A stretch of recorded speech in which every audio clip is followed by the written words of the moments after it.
आगरा के जगदीशपुरा थाना अंतर्गत कुछ महीने पहले हुए मकान मालिक और किराएदार के विवाद में जगदीशपुरा थाना पुलिस की नई कारगुजारी सामने आई है।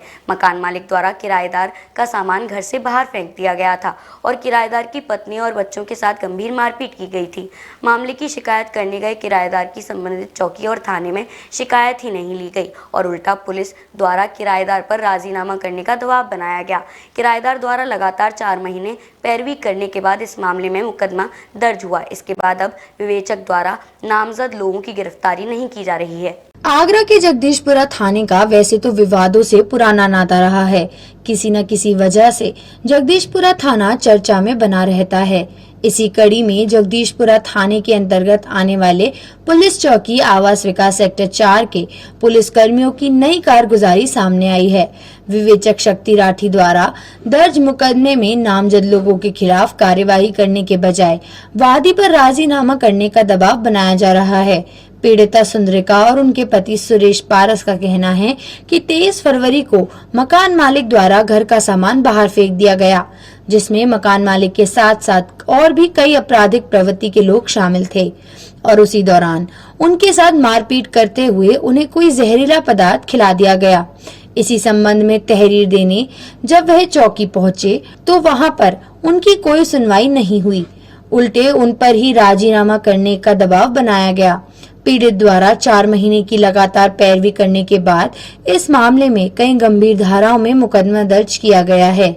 काफी दिन बीत गए हैं, लेकिन नामजद लोगों की गिरफ्तारी विवेचना अधिकारी शक्ति राठी द्वारा नहीं की जा रही। इस मामले में पीड़िता के पति सुरेश पारस का कहना है कि विवेचक द्वारा कई बार उन्हें चौकी बुलाया गया है और उनसे राजीनामा के लिए दबाव बनाया गया है। इसी संबंध में वह अपर पुलिस आयुक्त कार्यालय में शिकायती पत्र देकर इस बात का संज्ञान कराने आए हैं कि पुलिस वादी का सहयोग न करके प्रतिवादियों के हौसले बढ़ा रही है। इसी मामले में सुरेश पारस द्वारा कहा गया कि प्रतिवादियों द्वारा विवेचक को पैसा देकर कार्यवाही न करने के लिए रोक दिया गया था।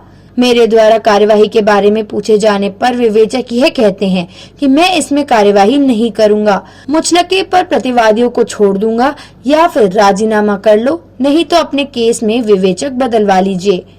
समस्या ये है कि 25/2 को मेरे साथ घटना हुई थी। मकान मालिक और बीपी शूटर और कुछ बाहर के लोग थे, उन्होंने जबरन जहरीला पदार्थ मुंह में डाल के और जान से मारने की कोशिश की और सारा सामान बाहर फेंक दिया।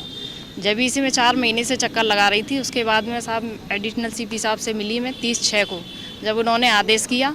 आदेश के बाद मेरी FIR दर्ज हुई। अब 4 महीने में कोई शिकायत सुनी नहीं गई थी? नहीं, कोई शिकायत नहीं सुनी गई। मैं CP साहब के यहाँ भी गई थी और ACP साहब के यहाँ रोज़ गई थी, लेकिन मेरी कोई सुनवाई नहीं हुई। फिर 4 महीने बाद दर्ज हुई आपकी FIR? हाँ, मेरी FIR दर्ज हुई 15/7 को। उसके बाद में जो विवेचक हैं वो कोई कार्रवाई करना नहीं चाह रहे हैं और उनका कहना है वो श्री क्या नाम है, शक्ति राठी। कौन सी चौकी का मतलब है? सेक्टर 4 चौकी। हाँ, क्या कह रहे हैं? उनका कहना ये है कि राजीनामा कर लो और मैं अरेस्ट नहीं करूँगा और तुम कहीं भी चले जाओ, मतलब मैं अरेस्ट नहीं करूँगा और ज़्यादा वो है तो आप अपनी विवेचना चेंज करा लो। मतलब अरेस्ट करने की मना कर रहे हैं? हाँ, बिल्कुल साफ शब्दों उन्होंने कहा है कि मैं तो खड़े खड़े मुचलकों पे छोड़ दूंगा, मैं अरेस्ट नहीं करूँगा। ज़्यादा परेशानी है तो आप अपनी जांच को चेंज करा लो। तो आप? मैं इस मामले में शिकायत करने आया था। 25/2 को मैं बाहर था, मेरी पत्नी और मेरे बच्चे घर पे थे। जब ही मकान मालिक और एक शूटर BP नाम का वो घर पे आए, जबरन मेरी पत्नी को जहर डाला मुँह में, बाहर निकाल रहे, सामान वामान बाहर भी फेंका और उन्हें काफ़ी घटनाएं करी, चोरी लूटपाट सारी चीज़ें उसने की, जो कि पड़ोस में लगे CCTV कैमरे में वो फुटेज मेरे पास है। उसमें काफ़ी मुशक्क़त के बाद उसमें मुकदमा पंजीकृत हुआ 15 तारीख को 7वें महीने में।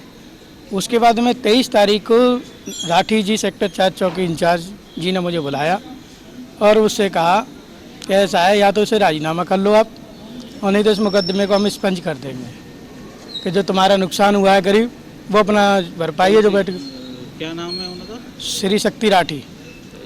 इन्होंने मतलब इन्हीं के पास विवेचना है? जी, मेरी विवेचना उन पे ही है। 23 तारीख को अभी मुझे उन्होंने फ़ोन करके बुलाया था, मैं गया भी था।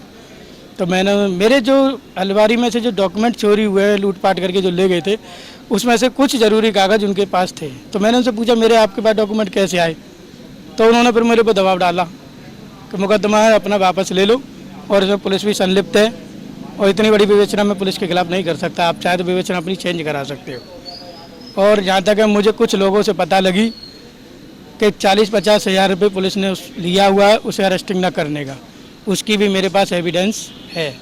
डीजी महाराजा न्यूज के लिए शैलेंद्र लवानिया की रिपोर्ट।